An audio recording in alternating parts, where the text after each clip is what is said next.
Coast of China in 1552, however, did not mean that the early Jesuit dream of re-establishing the church in China also died.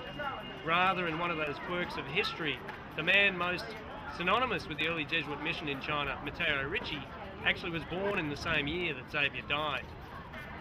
Just before his own death, after about 28 years in China, Matteo Ricci said to those gathered around him in 1610, he said something like, "I leave you before an open door, through which lie many challenges and a road fraught with great difficulties."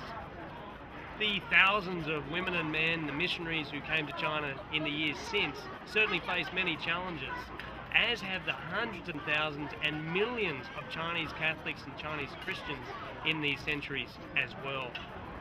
Now, about 400 years later, the Church is still faced with challenges and difficulties. For instance, how do they remain true to the spirit of the gospel in such a rapidly changing society and culture? How do they negotiate such things as ongoing formation programs or international exchanges with the numerous and varied government agencies and bodies that actually are responsible for religious affairs?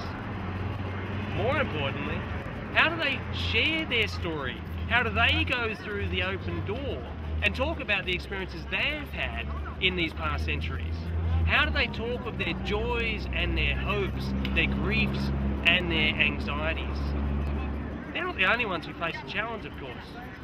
You and I also have to consider, are we able to stop and leave aside our preconceptions about the Chinese church, about Chinese history in general, and listen to the voices, heed those voices of the China Church, this generous people and this storied community?